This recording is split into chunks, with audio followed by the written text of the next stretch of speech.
The desire that grows in silence. Before she touched, she had already desired. Before she desired, she had already observed. And before she observed, something deep within her had already awakened. Feminine desire does not begin in the body. It begins in the imagination, in the glance that lingers just long enough to cross a line, in the silence where curiosity begins to breathe.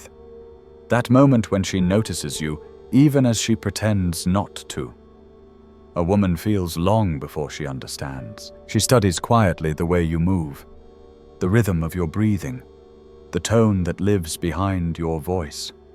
Every gesture, every pause, every flicker of restraint becomes a fragment she stores deep within her mind. And when a man carries presence, the feminine does not respond with words. She reacts with energy. Because a woman's desire is not seen, it's sensed. It moves slowly, feeds on absence, and grows in the space between what is said and what is held back. A man's mistake is believing that desire begins with touch, but touch only awakens what her mind had already built in silence. She does not desire the body. She desires the mystery, the calm behind your gaze, the meaning behind what you do not say, the tension you carry without explaining. A woman desires what she cannot define. And that is why the predictable man will never be remembered, because desire is not born from comfort. It's born from uncertainty, from the quiet thrill of not knowing what you feel, yet sensing that somehow you already know what she feels. Female desire is like fire beneath ice. It burns, but it hides. She doesn't reveal, doesn't explain, doesn't chase. She observes. And every absence, every silence, every controlled pause becomes meaning in her world. A woman does not desire with her body. She desires with time. That's why the impatient man awakens nothing more than shallow curiosity. But the man who moves with calm certainty, who speaks little, yet radiates command, that man plants the seed of fascination. And fascination is the beginning of desire. Before we continue, tell me in the comments, where are you listening from? And how old are you? I want to know where the men are, who understand that true power is not in the touch, but in the energy that precedes it. And if you're not yet part of this brotherhood, subscribe. Here we explore what few men dare to study, the female mind and the power of masculine mastery. Level 1. Curiosity. Presence.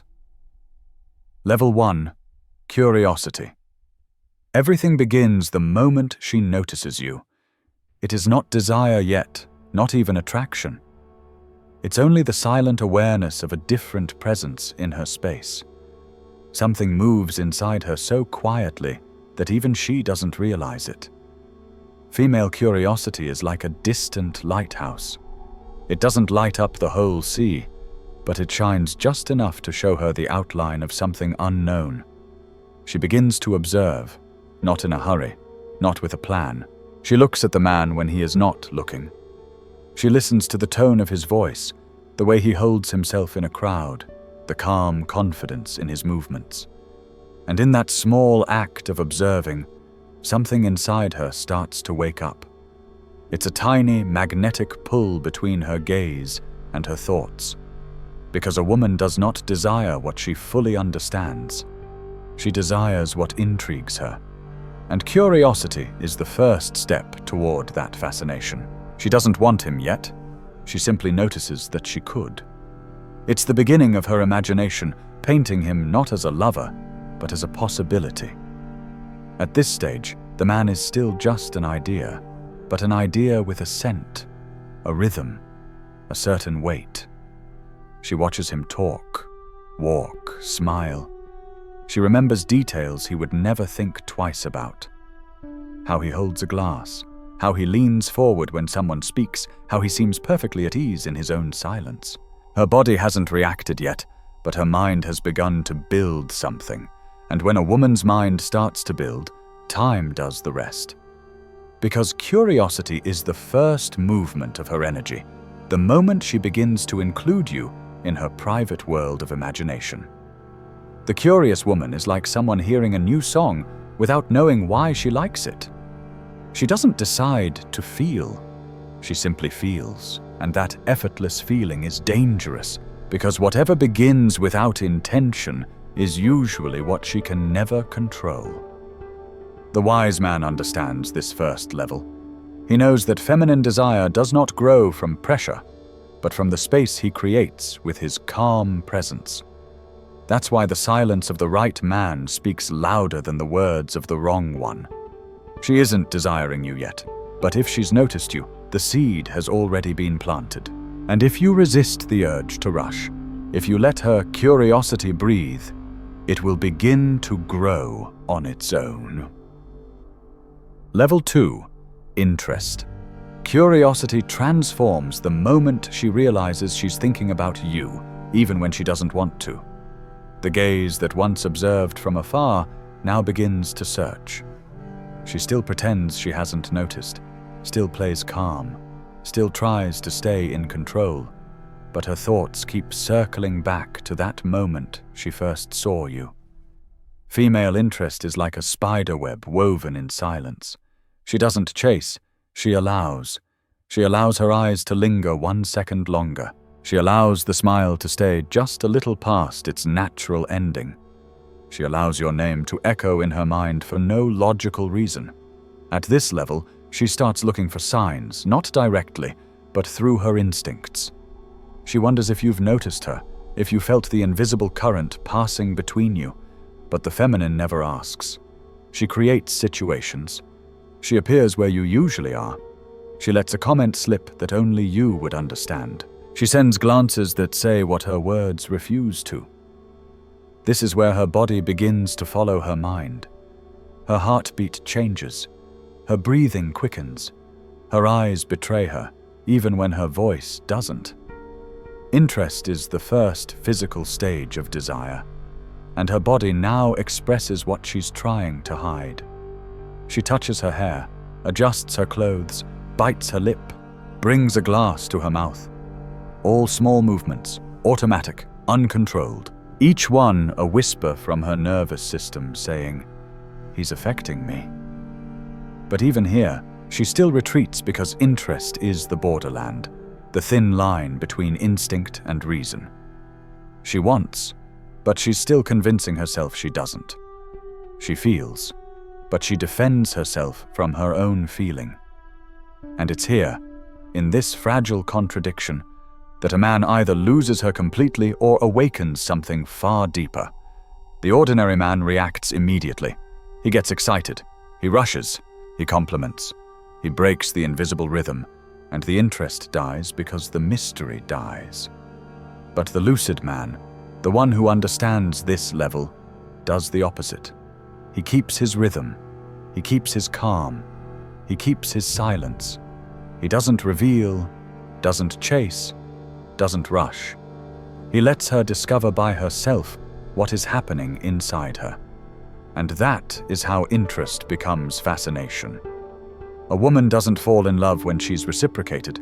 She falls when she doesn't understand what she's feeling, because the unknown feeds desire, and the man who knows how to live in that unknown, without fear, without haste, is the man she cannot forget.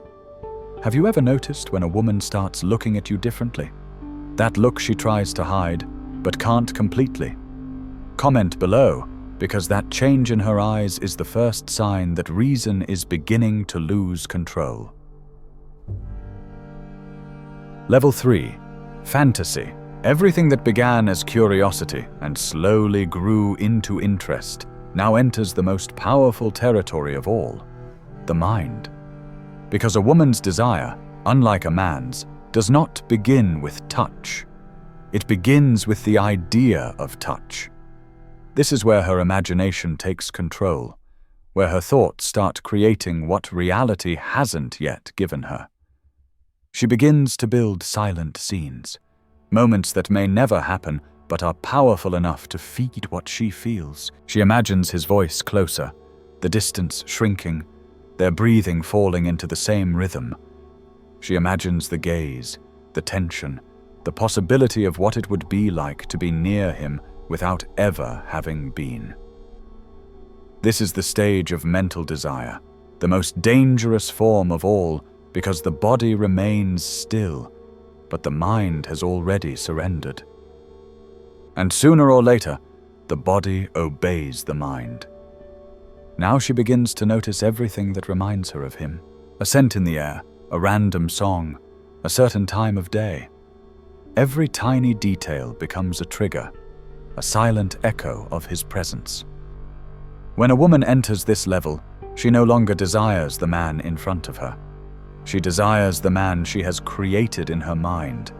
And that man is perfect, mysterious, unshakably calm. He looks at her in silence and somehow understands everything she never said. Fantasy is the sacred ground where the feminine projects her ideal masculine, and from that moment the real man she sees is compared against the image she imagined. This is why the wise man never hurries. He knows that if she has imagined him, half the path has already been walked. Because once a woman imagines, she connects. Her mind reacts to his presence, even when he isn't there. Desire begins to exist in absence, and absence is the most fertile soil for imagination to bloom. That is why fantasy is both delicate and dangerous. Because the man hasn't done anything yet, but he already lives in her thoughts. And when a man enters a woman's mind, he doesn't need to touch her to be felt. Her body already recognizes him. If you've reached this far, tell me in the comments which of these levels you think is the most dangerous, because mental desire is invisible. But once it takes root, it's the hardest to extinguish. Level 4. Temptation. Temptation is the moment when thought stops being safe. Until now, everything existed only in her mind, silent, controlled, imaginary. But now the body begins to feel what the mind had only dared to picture. The mind tries to resist, but the body speaks another language. A language older than logic, older than civilization itself. It's the invisible touch, the shiver that arrives before contact, the gaze that lingers too long, the breath that changes rhythm for no reason at all. This is where control begins to collapse, where the wall between reason and impulse starts to crack. At this level, she is divided. She knows she's being pulled toward him, yet tries to convince herself she's not. She distracts herself. She changes the subject. She avoids his eyes. But inside her, the awakening is complete. And when the feminine awakens, there is no argument, no logic that can send it back to sleep. Temptation is the landscape of divided consciousness. Her heart races, her breath shortens, and she whispers to herself, "Why am I feeling this way?" But no answer comes because desire is not rational. It doesn't ask for permission. It invades. She thinks about him when she wakes. She feels the absence of something she's never even had. She fights against her own body as if it belonged to someone else. And it's here, right here, that most men destroy everything. The impatient man mistakes her gaze for an open door. He rushes, he forces, he breaks the rhythm. And in that moment, her desire collapses. Because feminine desire cannot survive haste. It blooms only in tension. In the slow dance between danger and restraint, temptation is that danger, the thin line between wanting and resisting. The lucid man understands the power of that silence. He doesn't push, he doesn't grab, he waits. He knows timing is everything. He knows temptation is not proof of control, it's proof of trust, being born, and trust is built through calm rhythm, not chaos. Temptation is the fire hidden beneath the ice. Outside, she appears cold, composed, but inside, everything burns. She's torn between the fear of losing control and the curiosity of what would happen if she finally stopped fighting it. And it's right there, in that fragile space between fear and surrender, that desire becomes unforgettable. Because temptation is not the act itself, it's the prelude to the act. The moment when energy is at its peak precisely because it's still contained. And the man who understands this truth knows he doesn't need to advance to win. Because what the feminine truly craves is not to be touched in haste, but to be felt with mastery, with presence, with patience powerful enough to make time itself hold its breath. Level 5. Control after temptation invades her. Something changes inside her. The woman begins to realize that the desire which once ruled her can now be directed, shaped, used. The fire that once frightened her slowly turns into a tool. The gaze, the smile, the silence, everything that once made her vulnerable now becomes her weapon. Here, desire stops being weakness and becomes art. She no longer wants only to feel. She wants to see how deeply she can be felt. And her body, now aware of its effect, moves with intention. The approach is measured. The smile is calculated. Every word is placed carefully, as if it carries an invisible message meant only for him. But make no mistake, feminine control is not coldness. It is choreography. It is art. She isn't manipulating out of malice. She's exploring her own influence. She wants to confirm it, to see if he senses it, if he resists it, if he reacts the way her desire predicts. The game turns into a dance. She provokes, she withdraws, she observes, she repeats. And with every move, the tension grows, because nothing is ever fully surrendered. This is where most men fail. The ordinary man collapses under the pressure of her tests. He gives in too quickly. He tries to please. He hands over control. And with that, he hands over respect. But the lucid man, the one who truly understands the feminine mind, recognizes the movement for what it is, a test. He doesn't react. He doesn't chase. He remains unmoved, not because he's indifferent, but because his power is centered. He knows that true masculinity is not about controlling her, but about not losing himself when she tries to. And that is what makes her respect him, because in that calm firmness, she senses something greater. Mastery destabilizes her. The control she thought she possessed starts to dissolve before his stillness. It becomes a silent collision between two opposite forces. The feminine that seeks to test her power, and the masculine that proves his without ever raising his voice. This level is dangerous because now the woman is fully conscious of her own desire. She knows what she awakens. She knows what she provokes. She knows she is the center of attention, and she enjoys it. But the more she controls, the more she becomes bound by her own energy, because desire, once turned into power, stops being light. And what was once pleasure starts to feel heavy. Have you ever noticed a woman desiring you while pretending not to? When her eyes say everything, her words try to hide. That is this level.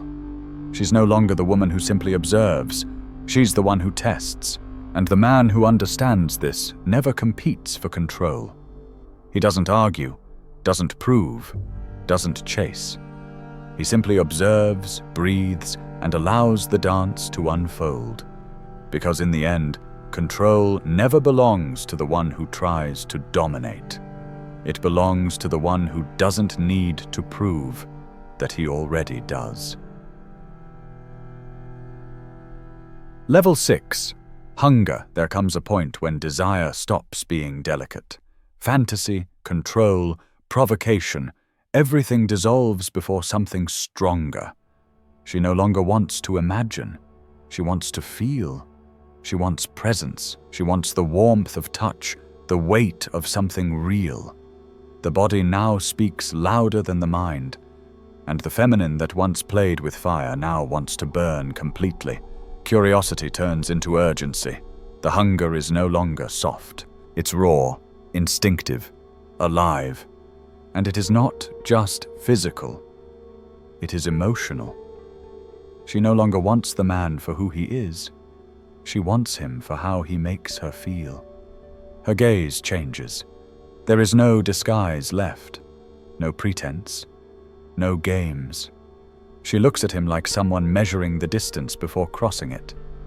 Every movement becomes an invitation.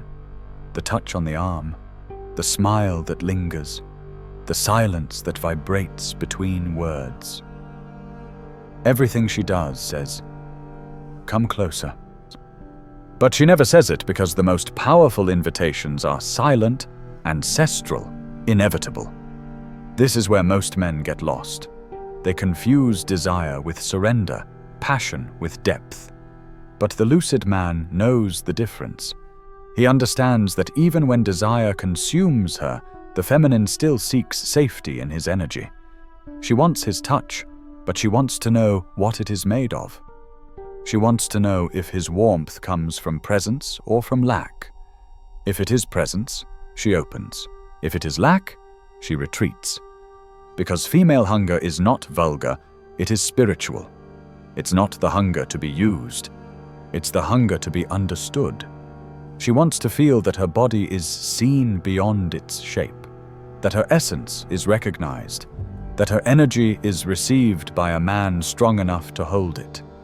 She wants to feel his calm in the middle of chaos, his control in the middle of instinct. Because what truly awakens the feminine is not the touch itself. It is the mastery within the touch. At this level, she wants to lose herself, but only in the hands of the man who does not lose himself with her. She wants the one who doesn't fear the fire, who contains it with quiet power, the man who can enter desire without losing direction. Because female desire, at this point, is pure raw force, and the man who knows how to handle it neither withdraws nor overreaches. He simply holds. And it is in that holding, that steady presence, that hunger transforms into surrender. Because when the masculine remains whole, the feminine finally dissolves and trusts. Level 7. Obsession. Every fire that is not contained eventually consumes its own air. And that is exactly what happens when desire transforms from a feeling into a need. The woman no longer desires just the man. She craves possession over what he represents. Her mind no longer rests. What once was light curiosity becomes an endless search. She looks for signs, a message, a glance, a trace of his presence. She wants to know where he is, who he talks to, what he's thinking. But what she truly wants is to feel again what she felt when he was near. That pulse, that spark, that aliveness. Desire has turned into withdrawal. She's not seeking him anymore. She's chasing a sensation that once lived through him. At this stage, the feminine has lost her center. She no longer seeks the experience itself. She seeks its repetition. Her body aches for the return of something it cannot name. And the man in her eyes ceases to be a person. He becomes a symbol of everything she wants to relive, of everything that made her feel alive, desired, complete. Obsession is the reflection of a lost center. It's the moment when desire stops being a choice and becomes an emotional prison. She pulls away, tries to forget, but the thought returns like a shadow. She tries to extinguish it, but her body remembers, because memory and desire are made of the same material. And the more she tries to forget, the deeper her unconscious holds on. At this point, female desire ceases to be instinct. It becomes energetic dependence. She doesn't want the man anymore. She wants the feeling he creates. She wants the mirror he represents, the power he awakens, the intensity the world can no longer offer her. The obsessed woman doesn't crave the real. She craves the meaning he gives her. She wants control over what she feels. But that feeling already controls her. It becomes a silent war between reason and instinct, between the fear of losing herself and the pleasure of continuing to feel. Obsession is love unbalanced, the tragedy of emotional dependence. She no longer loves the man. She loves the effect he causes in her, and that effect is addictive. She seeks him like medicine, even when she knows he's the poison itself. The wise man recognizes this limit. He senses when enchantment turns into domination. He does not feed the fire once it begins to devour itself. He steps back, not out of cruelty, but out of mastery. Because true power is not in being desired, but in not being imprisoned by the desire of others. The feminine at this level consumes itself, and the masculine who understands the cycle does not fight the fire. He witnesses it. He watches it burn. And when it finally turns to ash, he does not mock it. He honors it. Because everything that burns too intensely must one day become ash so that it can be reborn clean. And that is where the lucid man walks away. Not in anger, not in pride, but in peace. Because when desire turns into obsession, it's no longer admiration. It's dependence wearing the mask of love. The man who understands desire without being dominated by it. Female desire is an ancient force. It begins with a gaze and ends in an abyss. It does not ask for permission. It does not explain. It does not warn. It simply grows. And the man who fails to understand that nature is eventually consumed by its intensity. But the lucid man observes. He knows that desire is like the sea. It can drown those who fight against it, but it obeys the man who stands firm in its rhythm. He doesn't try to hold the wave. He learns to remain standing when it crashes. Because the feminine is made of tides, approaching, retreating, returning, disappearing. And the mistake of men is trying to control the ocean instead of learning how to breathe within it. Understanding female desire is not about decoding it. It is about accepting its mystery. It is realizing that it is born from the invisible, that it feeds on what is not said, and that the more a man tries to explain it with logic, the less the feminine feels it with her body. Because desire is not an equation, it is energy.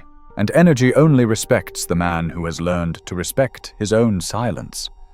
The man who masters himself is never dominated by anyone.